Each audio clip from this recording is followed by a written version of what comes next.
We are thrilled to welcome Noam Chomsky here today. Mr. Chomsky has taught at the Massachusetts Institute of Technology for the past 50 years, where he is Institute Professor Emeritus in the Department of Linguistics and Philosophy. His work is widely credited with having revolutionized the field of modern linguistics. He's the author of numerous best-selling political works, which have been translated into scores of languages worldwide. And we are thrilled to welcome him today to Google Cambridge. Thank you. Thank you so much for taking the time to be here. I'm just going to jump right into this since we have such limited time. My name's Hasan. Hi. I'm a software engineer here, and I have nothing to do with linguistics. Okay. Or politics. Good. Or anything relevant. Perfect. We're a perfect team. But I have so many questions for you. I wanted to ask you about your academic focus having been linguistics. You obviously know a whole lot about a whole lot of other things. And I wonder what makes something interesting to you. Well, several factors. First of all, it has to be an intellectual challenge. Secondly, it has to be of some significance. And there are many different dimensions of significance. So, for example, things that have an impact on human life and, in fact, survival are, of course, significant, even if they don't pose much of an intellectual challenge. On the other hand, things that pose a very serious intellectual challenge, like how is it possible that human beings can do what you and I are now doing, which is beyond the capacity of any other organism, that poses a very significant intellectual challenge. It's human significance. When you really look into the details, you could debate. So there's different dimensions, different factors, but it's essentially the same as what a 4-year-old finds interesting. You want to understand something about the world, and you want to do something important. I think that many of us lose the 4-year-old curiosity over the years. What has kept you curious in that way? You've obviously branched out so much throughout your life from your focus on linguistics. You've branched out quite a lot from there. Is it simply this is something interesting for understanding humanity, or is there something else there? It's not that it matters much, but in fact it's the other way around. I was very much engaged in political life, social issues, long before I ever heard of linguistics. So tell us about that. You took part in a lot of political activism sort of earlier on over the course of your life.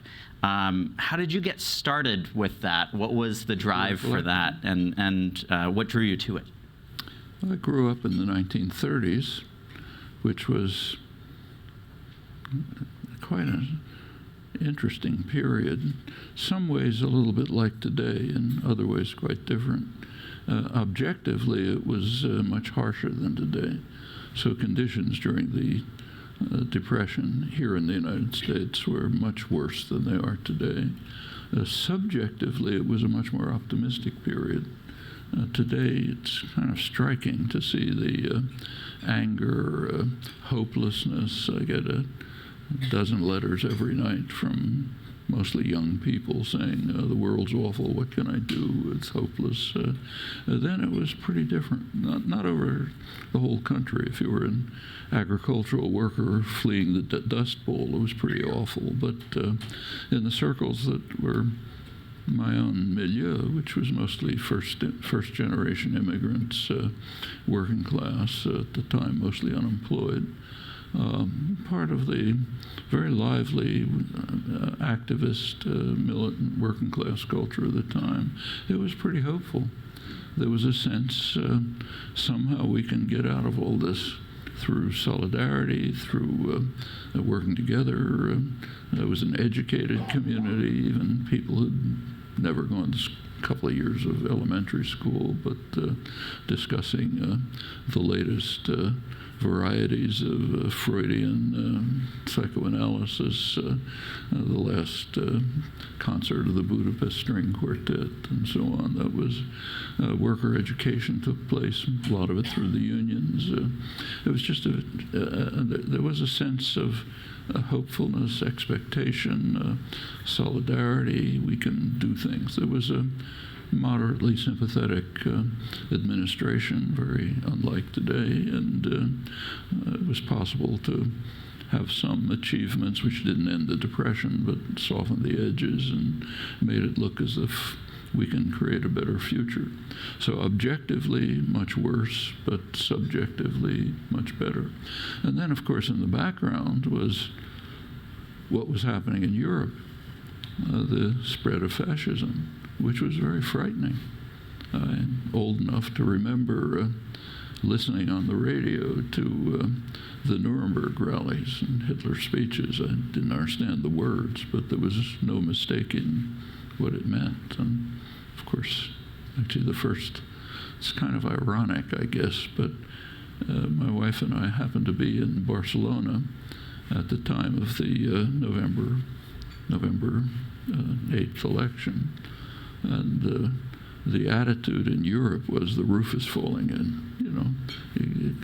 It was this is the end of the world. And it happens that the first article that I wrote, that I remember at least, was about the fall of Barcelona. So I can easily date it, February 1939. I hope the article has disappeared. I'm sure it's not very memorable. I was the editor of the fourth grade newspaper. And probably the only reader, except maybe my mother, I don't know. But the article, I remember, it was essentially about the rise of fascism. Austria, Czechoslovakia, Toledo, Barcelona looked inexorable. This monstrous shadow spreading all over the world with, and this is long before the Holocaust, so that's the background. On the other hand, there was what was happening more within reach. By the time I was about 12 years old, we lived in Philadelphia, about 100 miles from New York. When I was 11 or 12, my parents had let me go to New York by myself on the train and stay with relatives and hang around anarchist bookstores in Union Square. I wonder how many parents in the audience are thinking about sending their 12-year-old on a train from Philly to New York. It was a much more peaceful time. It's pretty dramatic. I mean, in those days, in New York, you could walk along say the Riverside Drive or Central Park at night without any concern. It's just a lot of things changed after the Second World War. I don't know exactly why, but the cities became much more dangerous, hostile places. There was plenty of conflict. If you were Irish, you didn't go into the Italian neighborhoods and that sort of thing, but you weren't going to get killed. I mean, you might get chased, or I spent a lot of my childhood running away from Irish Catholic kids because they were too scary, but you weren't going to get shot, or knifed or anything like that. That all changed for some reason after the Second World War. I don't understand why. All over the world, incidentally, here strikingly. So you talk about this general sentiment, though, of people the public being very hopeful, and around sort of parts of the public, at least parts of it. As I say, not the people John Steinbeck was writing about. And you talk about an administration at that time that was maybe more sympathetic than the one that we have now. Leaving aside the administration part of that for the moment, do you feel that hope has evaporated? Do you feel that we have been able to reharness that in times of need? You talk about it as though it's, this is very much in the past tense. Is that intentional? I think it's still there. In fact, take a look at the last election, November election. It was there were two striking aspects of it. One of them, not very startling, namely in the Republican primary, a person who was hated by the establishment, but who happens to be a billionaire, won the nomination. Okay, it's kind of a surprise, but not startling that a billionaire con man should win a nomination. What happened on the Democratic side is much more dramatic. Somebody arose who was unknown. Nobody ever heard of him. He had no support from any of the sources of wealth and power, no corporate support, no funding from the wealthy. He even used a scare word, socialist, which means mildly social democratic. In fact, his policies wouldn't have surprised Eisenhower very much. That's a sign of the sharp shift to the right in the whole spectrum. But from the point of view of the existing spectrum, he seemed way on the outside. He would have won the Democratic Party nomination if it hadn't been for the machinations of the Obama-Clinton party managers. That's a break from over 100 years of American political history. I mean, American elections are pretty much bought. You can literally pretty well predict electability just on the basis of simple variables like campaign spending. It's remarkable. Not just president. There's a recent interesting study by Tom Ferguson, who's done the main work on this over at the UMass Political Science Department. He and some colleagues came out last year with a study of congressional elections from about 1980 up till the present, and simply asking what's the relation between campaign funding and electability, which of course means policy. It's practically a straight line.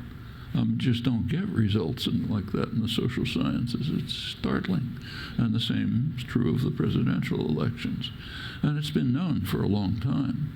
You go back to the 1890s. There was a very famous campaign manager, Mark Hanna, who was the star of campaign management. He was asked once, what does it take to win an election? And he said it takes two things. The first one is money. And I've forgotten what the second one is. That was 1895, way before Citizens United or any of this stuff. Here comes Sanders, and he just broke the pattern of over 100 years. It's astonishing. What's more, thanks to Fox News, we know that he's the most popular political figure in the country, a poll that they ran by a huge margin. And among young people, enormous. Well, what does that mean? That means there's real signs of hope. It's out of the, these two non-establishment figures won the public. Of course, not the establishment assures itself that it controls the political system and the decisions. So Trump could rail against Wall Street and Goldman Sachs on the campaign trail, but take a look at his cabinet. Okay, so they make sure they basically run the show, but they're losing the population. And the same is happening in Europe. The French election was a good example. Two candidates from outside the two political parties, although the thrust of policy will remain not all that different. But that's a sign of potential changes. If we can ever go back to having functioning, go back to partially create functioning democratic societies, it could be quite different.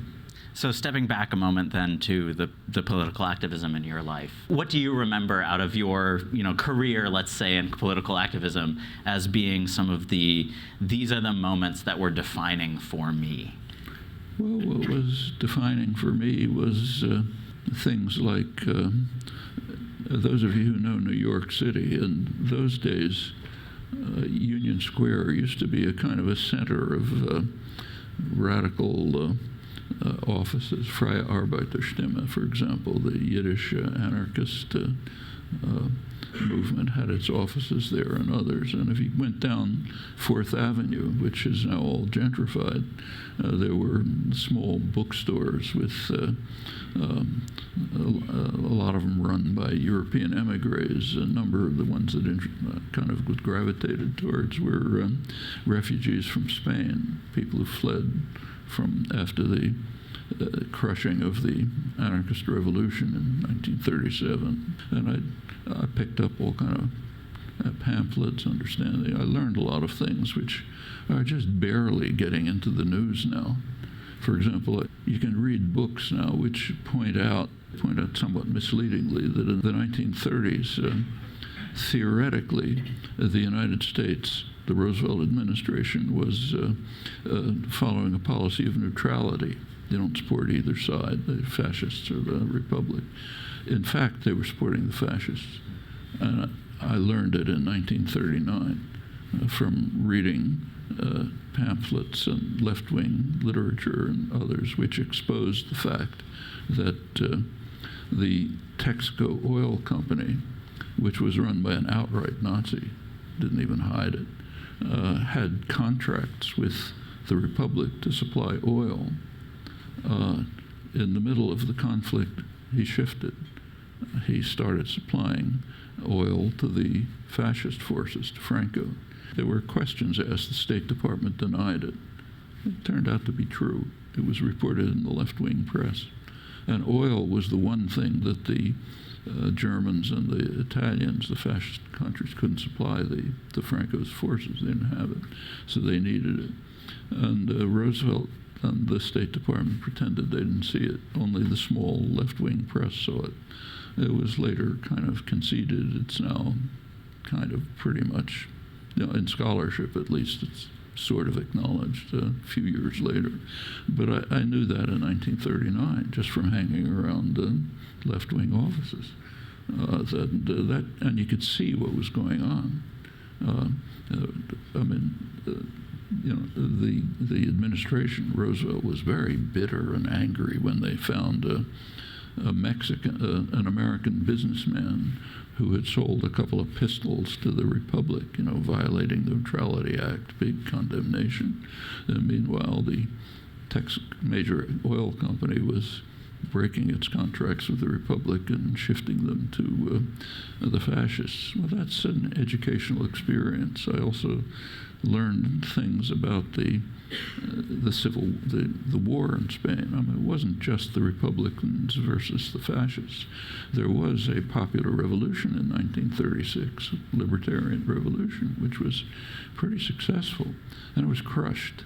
It was crushed by the joint efforts of the fascists, the communists, and the liberal democracies. They had a lot of differences, but there was one thing they agreed on. You can't have a free society. You can't have a libertarian society, so they cooperated on that. Actually, the attack was led by the communists, who were the party of the police force and petty bourgeoisie and very opposed to any form of socialist or left activism. Okay, I mean, those are things you learn if you pay attention. And it was reinforced by other parts of my family environment. At the time in New York, it was a very lively political scene. Every variety of left-wing politics you can imagine was debated hotly.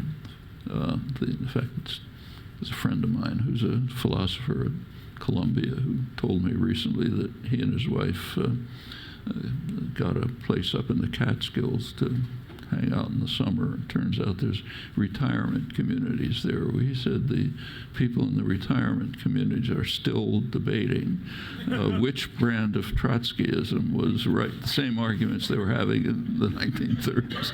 But it's worth remembering that working class education was a very serious phenomenon then. It goes way back. I mean, you go back to the late 19th century here, early industrial revolution. If Irish blacksmith could get enough money, he'd hire a boy to read to him while he's working. And reading meant what we now call classics, the contemporary literature. There were young women from the farms called factory girls who were kind of compelled to get into the textile factories in eastern New England, and they had their own publications. You read them, they bitterly condemned the fact that the industrial system was depriving them of their culture, of their dignity, their independence. You're selling yourself, not what you produce. It's quite different. And part of it was an attack on the culture. Same in England.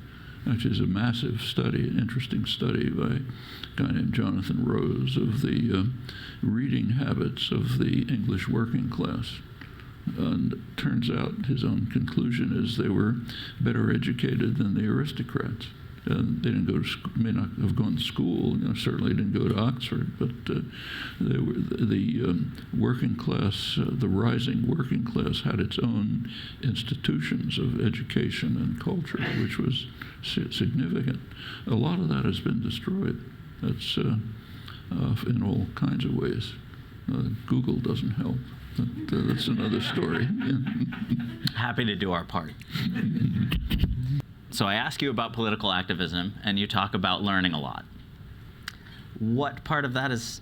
What part of activism did you take part in? Well, and that was defining for you? I was 12 years old.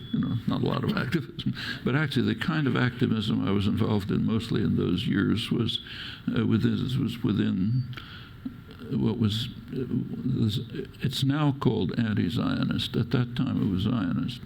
My parents and my immediate milieu were deeply embedded in the whole revival of Hebrew, revival of Jewish culture, connections to Palestine and so on. I kind of grew up with that. And my own most of the activism was internal to that system. It was what is now called anti-Zionist. It was strongly opposed to a Jewish state, support of Arab-Jewish working class cooperation in Palestine with all kinds of ideas about how to create a society based on the cooperatives and so on that kind of died in 1948. But then at the time it was alive, something you could be part of. And it extended to other things, like there wasn't much in the way of activism, but when the British conquered Greece in 1944 and carried out brutal repression of the anti-fascist forces in Greece, there were a couple of us who tried to protest, whatever it meant, and when you're 15 years old, And you got very physically involved. Well, there wasn't much you could do. It was right in the middle of the war, and there was a lot of patriotism, dedication to the war effort. Bringing up these things was, by the time the war started, the political ferment declined because of commitment to the war effort. And it overwhelmed everything else. It was still around, like I was in high school in the early 40s, and it happened that the high school I was in was right next to a prisoner of war camp. We were mostly German prisoners, and in those days security meant a wire fence, so no big deal. And a lot of the students were kind of ridiculing and mocking and screaming at the German POWs, and a couple of us were strongly opposed to that and tried to get them to understand that there could be sort of, like I said, it's not violent the way it is today. Sure. It's the kind of thing that young boys do, It was boys, of course, segregated, but we tried, a couple of us, maybe two or three of us, to try to change the mood of the students to understand that these guys on the other side of the fence are not criminals. So that's fascinating. What do you mean by we tried to change the mood? Was that discourse? To talk to people. That's education. And these are high school students having intellectual discourse about the prisoner of war camp right next door to the high school. It's probably easier for high school students than at the Harvard faculty. Oh, I imagine that. I imagine that. You'll forgive me for being a product of my own time, where I just can't even imagine a high school next to a prisoner of war camp. Well, and separated by a wire fence. Right. Yeah. Right. You became a little bit more, perhaps, politically active later on in your life, then, at least. More publicly articulate, but the political activism never changed. Actually, it declined in the 50s. 50s were a pretty quiescent period. Political activism was pretty individual. There was not a lot going on. It was there were things in the background, but it was a pretty quiet conformist period. But then, the 60s. Early 60s, everything changed. Everything changed, and you became then very active. Publicly active. But it wasn't that much of a change for me, personally. just a different sphere. I see. So what drove you to become more publicly active? Well, John F. Kennedy. Though it's still kind of like off the agenda, in 1961 and 62, Kennedy very sharply escalated the Vietnam War. It was already pretty awful. The maybe 60 or 70,000 South Vietnamese had already been killed by the regime that the U.S. had imposed in the 1950s, but it was kind of under the radar, like you weren't seeing, you could find out about it, but you weren't seeing much. By 61 and 62, the repression of the South Vietnamese regime we'd installed in violation of the Geneva Accords had become so harsh that a popular rebellion sprang up. The North actually opposed it. They didn't want to. They wanted to build the country, not get involved in a conflict with the U.S. But the National Liberation Front, what propaganda calls the Viet Cong, were beginning to beginning to develop and become active in the late 50s, and the regime couldn't contain them. So there was a crisis. Kennedy decided to escalate the war. The U.S. Air Force began to bomb South Vietnamese targets under South Vietnamese markings, like the planes had South Vietnamese markings, but nobody's fooled. I learned about it myself in a small item, maybe 10 lines in a back page of the New York Times, which just happened to mention casually that the U.S. Air Force is bombing South Vietnamese targets, and they authorized napalm. He started chemical warfare, serious chemical warfare, to try to destroy crops and livestock, to starve out the population. They began programs to drive people into what amounted to concentration camps. They were called strategic hamlets, where peasants were driven off the land, driven into these places, into urban slums, and the official rhetoric was to protect them from the guerrillas, which, in fact, the government knew very well that they were supporting.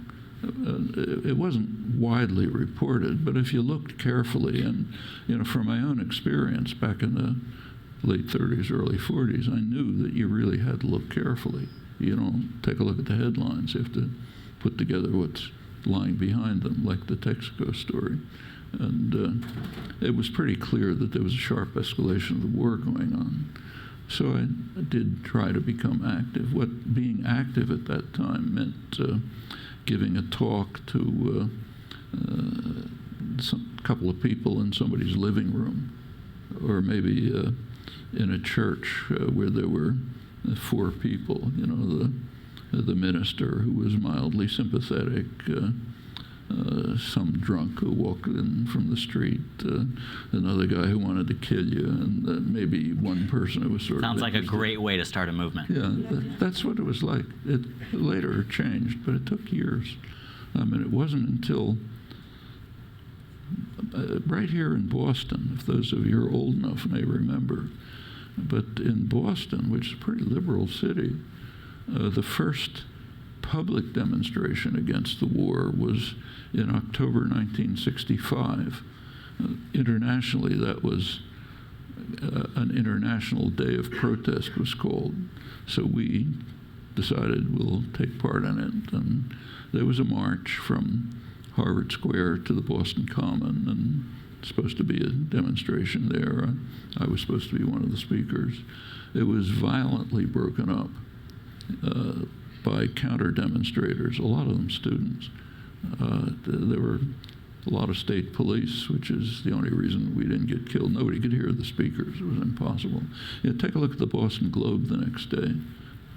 It praised the counter-demonstrators, denounced the demonstrators for daring to question our great country and what it's doing and so on.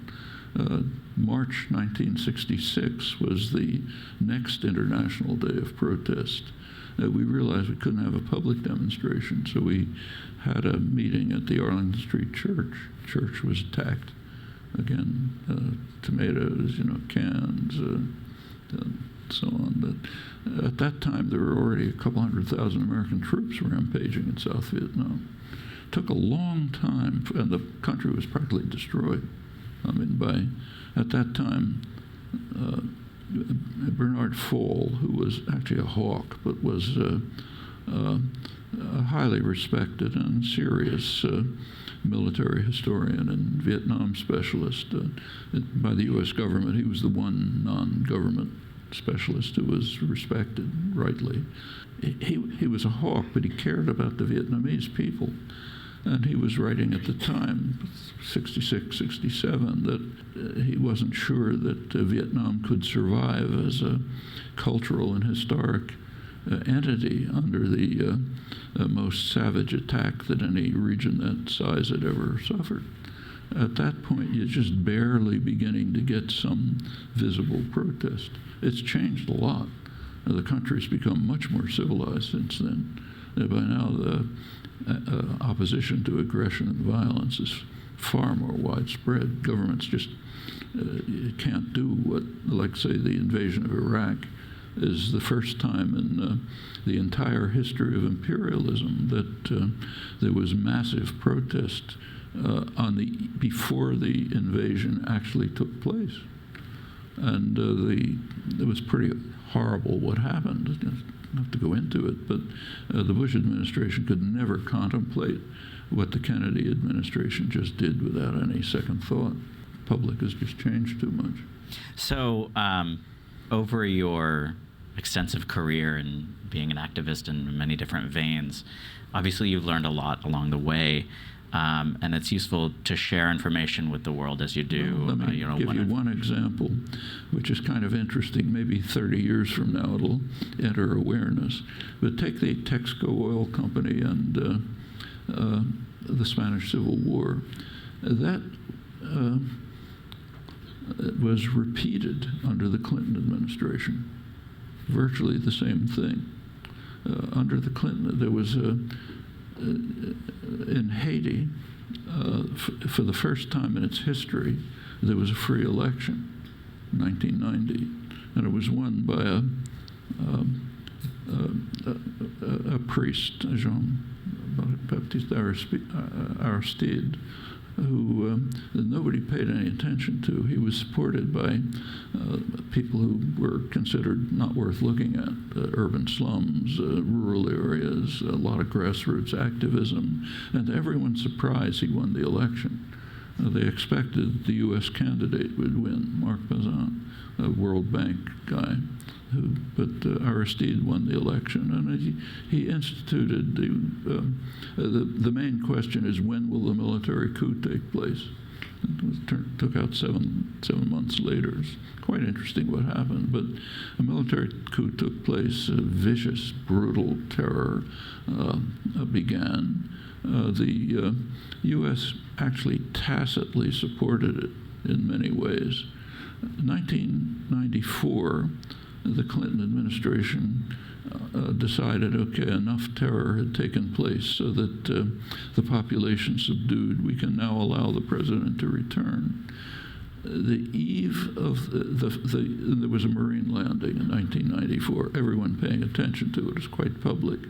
At the time, I happened to be, there was a guy at MIT who was working on a project of experimenting to allow people to have access to the AP wires, which is pretty interesting, because what you get when you look at the AP wires is just raw news, stuff pouring out constantly. The AP wires feature a story every day, keeps repeating, to editors, here's the big story.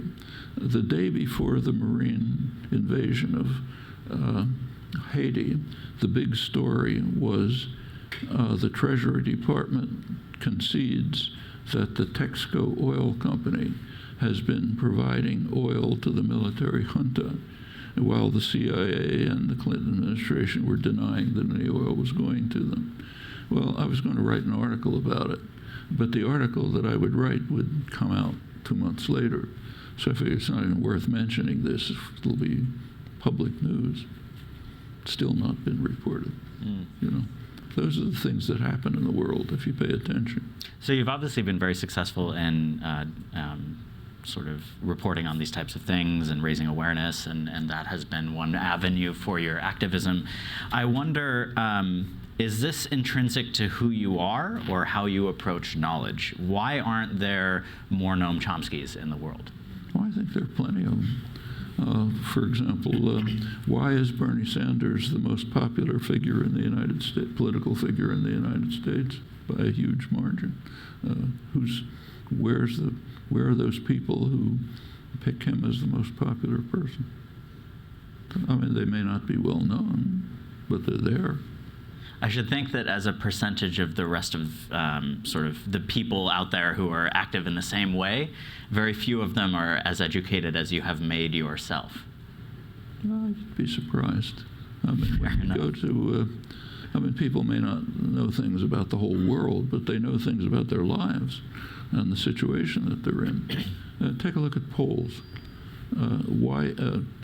For maybe, take say an issue that's right in the main, on the headlines, healthcare. What do people think about healthcare? Well, it turns out that over a long period, most of the population has supported a national healthcare system of the kind that other countries have. It doesn't, which is pretty remarkable because nobody publicly advocates it. When Obama put through the Affordable Care Act, at the time, initially, there was what was called a public option, which means you could choose to have essentially Medicare, national health care. About almost 2/3 of the population favored it, even though there was no public articulate support for it. It was dropped, of course, without comment. You go back a little farther, say late Reagan years, it turned out that about 70% of the population thought that guaranteed health care should be in the Constitution because it's an obvious right. And about 40% thought it already was in the Constitution. The Constitution is just some holy writ which has everything good in it, so it must have had guaranteed health care because that's so obvious. That's the public. Of course, it's not the elites. It's not the media. It's not elite discourse. In fact, whenever the possibility is mentioned, it's called politically impossible or lacking political support, which is accurate if by political support you mean the pharmaceutical corporations and the insurance companies and so on. Yeah, they don't support it. And the way our democracy works, that's political support. But the public is there. And is it educated? I mean, where do people get these ideas from? Take, say, the Vietnam War. That's a very interesting, revealing situation at the end of the Vietnam War. When the Vietnam War ended in 1975, every famous person had to make a statement about it. So there's a ton of material about looking back at the Vietnam War and what did it mean and so on. And there was a spectrum. I've written about it, went through it. There's a spectrum. At one end, it said it was a noble cause. If we'd fought harder, we could have won. We have to honor the effort. Actually, Obama agrees with this. That's the hawkish end. Then you go over to the kind of what's called the left, the critical end. People like, say, Anthony Lewis, who was one of the most harshest critics of the war, way out on the left. He wrote an article in which he said, I'm quoting it, the war began with blundering efforts to do good. Notice that that's an axiom. You don't have to give evidence for that. If we did it, it was efforts to do good, by definition, on the left, what's called the left. Blundering, because it didn't work. So it began with blundering efforts to do good, but by 1969, it had become clear that it was a disaster. We couldn't bring democracy to Vietnam at a cost acceptable to ourselves. That's the critical end, okay? You don't have to give an argument to say we're trying to bring democracy. That's also an axiom. It's kind of a principle. You don't question it. It's like 2 + 2 = 4. Well, at the very same time, there were polls taken among the public. And what did they find? They found that around 70% of the public said the war was not a mistake. It was fundamentally and morally wrong.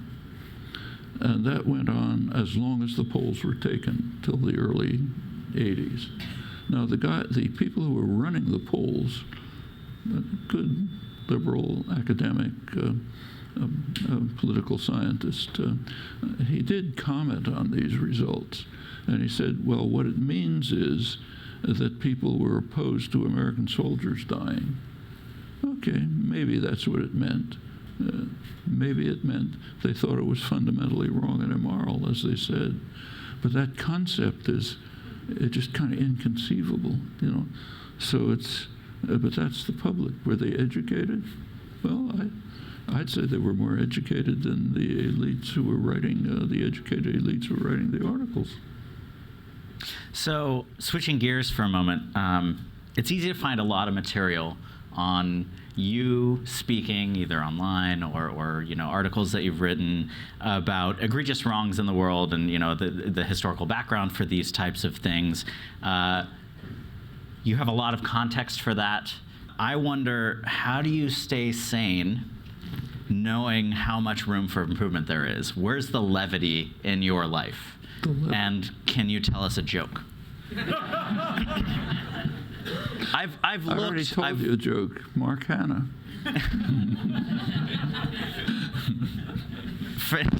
I've looked for quite some time for video of you telling a joke. It just doesn't seem to exist. Well, that's the people who make the videos. It's their problem. I was also curious about, you're obviously very effective at sort of assimilating new information and sort of digesting that in a comprehensive way. I wonder about the tools, technology, and routines that help make your day productive. How do you work? It's pretty straightforward. How did 19th century working class people gain an education that was superior to that of the aristocrats in England? Did they use the internet? They read, you know. You look at what's going on around you, you talk to other people, you have interactions, you read, you learn about things. It's not quantum physics. What's understood at all is pretty much on the surface in these domains. It's just a matter of working. It's a little easier now. It used to be the case that if you know, you want to look into say, you know, the background, and you wanted to see what was the press saying about some topic in the 1970s. Okay, you have to go to the library, look up the microfilm. It's a bit of a nuisance. Now you can get it on the internet, thanks to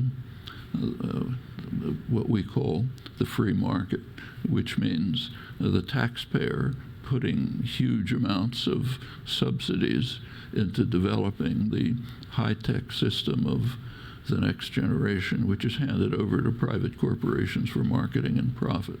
So that's the internet and computers and so on and so forth.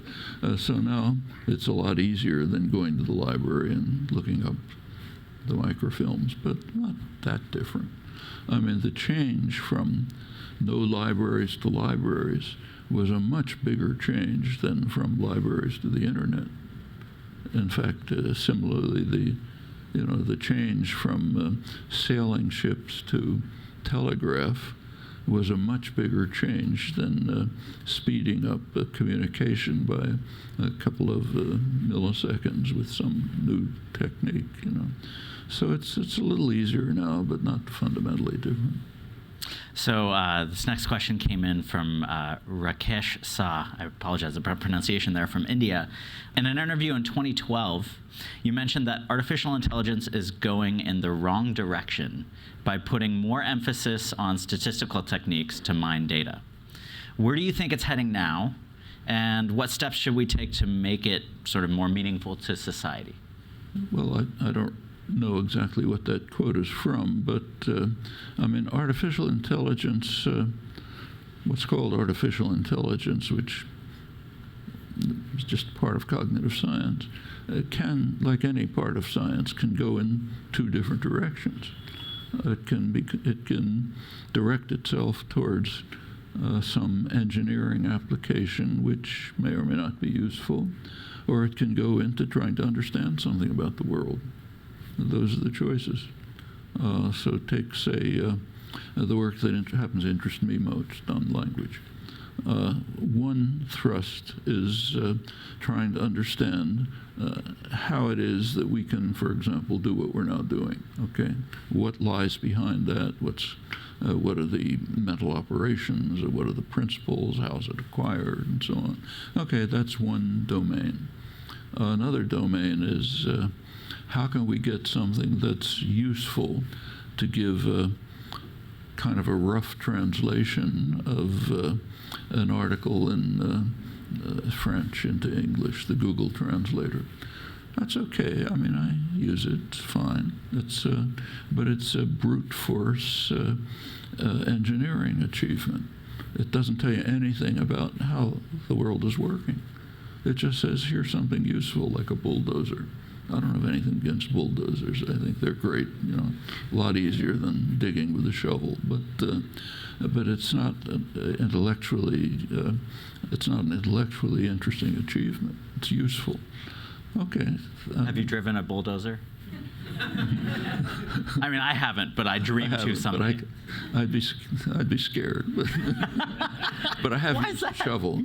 Okay. Well, we have a base context then, and a shared experience with that. That's good. So yeah, I think that this is an interesting thing that I think you've talked about in the past. The interview, by the way, was in 2012 with The Atlantic. I'd love to unpack that a little bit. Where would you like to see? How would you like to see AI research tackle these types of deeper understanding problems? Whenever you learn something in the sciences, what immediately happens is you discover there's a mass of new things which I never noticed before that I don't understand. I mean, scientific research is kind of like mountain climbing. You think that peak over there is the top, but when you get there, you find, wait a minute, turns out there's other peaks that you didn't notice before. Well, that's where scientific research should go. I mean, what happens to interest me is human cognitive capacity, which is an astonishing fact. Humans are absolutely unique in the organic world in an enormous number of respects. Humans are not that old in evolutionary terms. It's about 200,000 years. So something happened around 200,000 years ago, you know, plus or minus, which created an entirely new organism, which has what we call higher intelligence, which it is now using, incidentally, to create something that should be headlines in every newspaper. We're using human intelligence to create a perfect storm.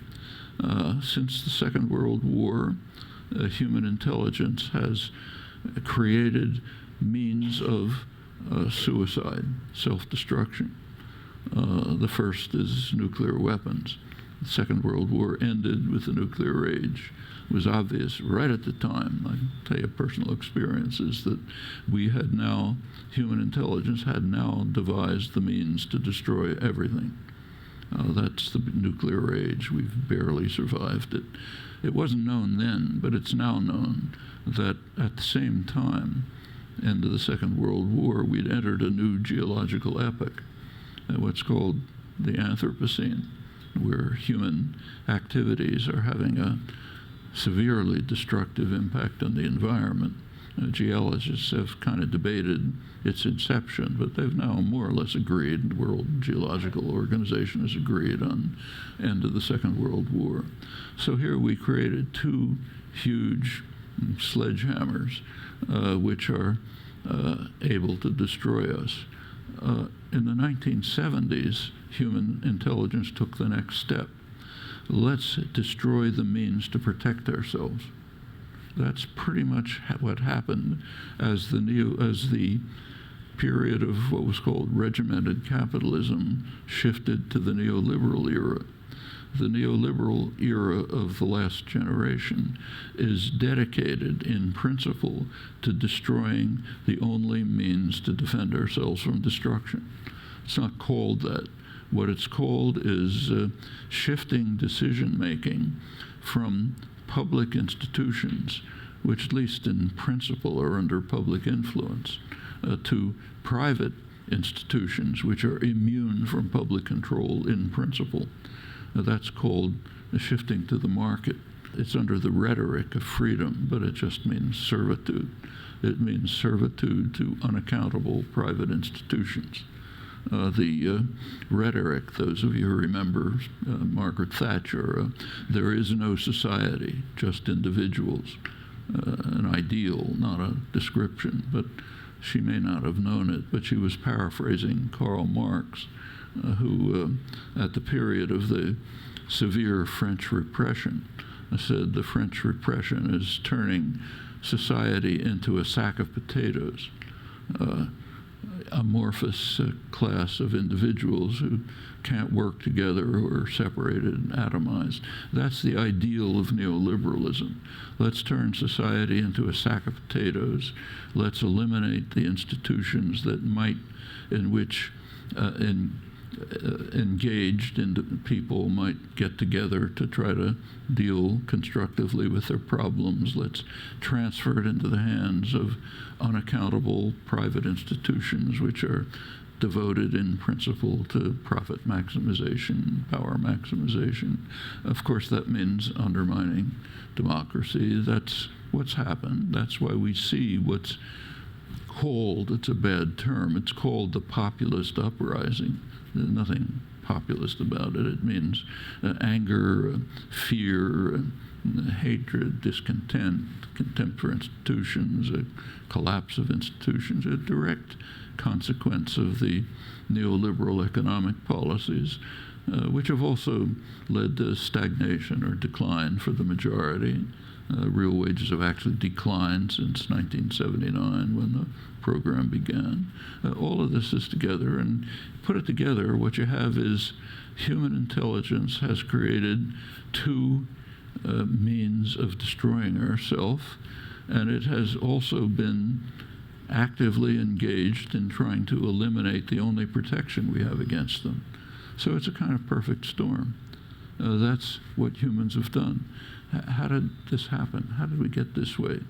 How did we develop creative capacities of a unique kind which have led to extraordinary achievements? Okay, these are things we ought to try to understand, all of them, and do something about, not just understand. Another question from Oleg Shushkov from Australia asks, how do you think Google can and should handle the fake news problem? We have a big hammer. We're looking for nails. Well, by not contributing to it. So, for example, the internet is actually slowing down in some respects. One of the reasons it's slowing down is because if you pick up, you will say, access, say, the New York Times, the first thing that gets loaded is a ton of ads, which slow everything down. All of this is going on all the time. It's contributing to the narrowness of coverage, and even to the kind of coverage, because it's influenced by, of course, the choice, the funding. An institution, of course, influenced by its funders, mostly advertisers. So all of that's happening, and it's it's not what people call fake news, but it's a distortion of the world in ways that shouldn't be happening. So the actual news, I think, should be what we've just been talking about. Like, why for the last generation have we constructed socioeconomic policies and political policies which are developing a perfect storm which could destroy us? That's what. So if we could devise a way for, obviously advertising monetization is the way that a lot of publications exist.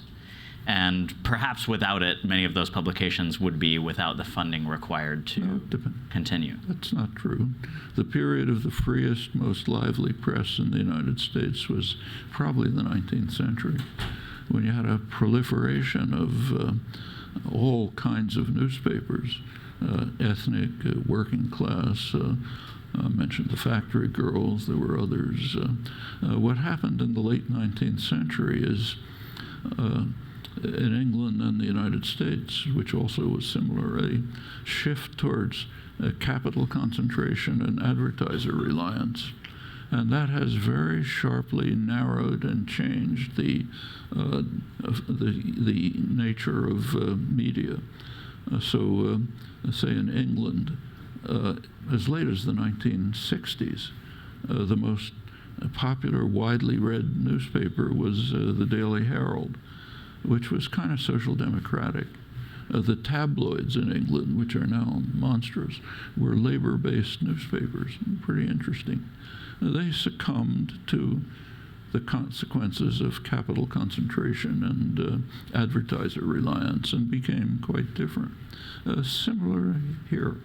And when I was a kid growing up, there were several newspapers delivered, local newspapers delivered every day. They had a certain variety. Now they're in Boston. Now there isn't even one. The Boston Globe used to be a pretty decent newspaper. Problems, but they had bureaus all over the world. They had very good reporters. And take a look at it now. It basically doesn't exist. It has some local news, and the rest it picks up New York Times, Washington Post, AP. That's happened all over the country. It's has a lot of reasons behind it, but it's a large part of it is it's been going on for over a century. It's just continuing. Large part is the effect of capital concentration and advertiser reliance, which affects the content of the media reporting as well. In that case, we'll cancel our advertising programs. See, advertising is a very interesting phenomenon. Any of you who've taken an economics course know that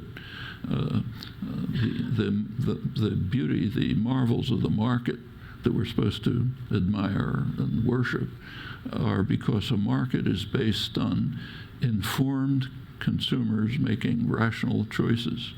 Then you prove all sorts of theorems about how wonderful it is. Turn on your television set. Do you see efforts by corporations to create informed consumers making rational choices? Is that what you see when you see an ad for cars? If we had a market system, what you would see is when General Motors is advertising a car, what you would see is a list of the characteristics of the car, along with a report by Consumers Report saying what's wrong with it and so on. That would create informed consumers who could make rational choices. You don't see that. What you see is an effort to delude, a movie star, a football player, a car shooting up into the stratosphere or whatever it may be.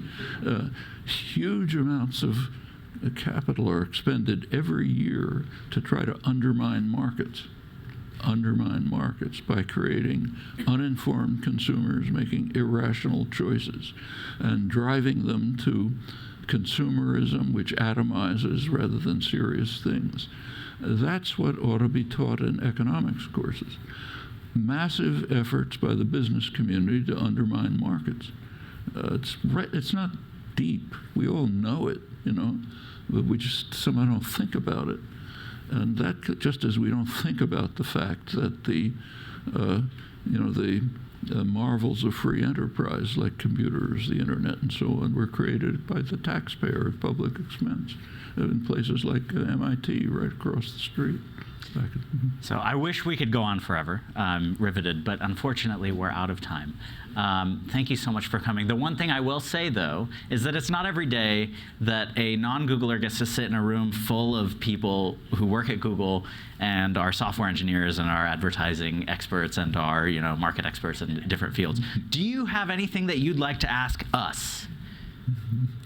Why not do some of the serious things? Okay. something that we will answer.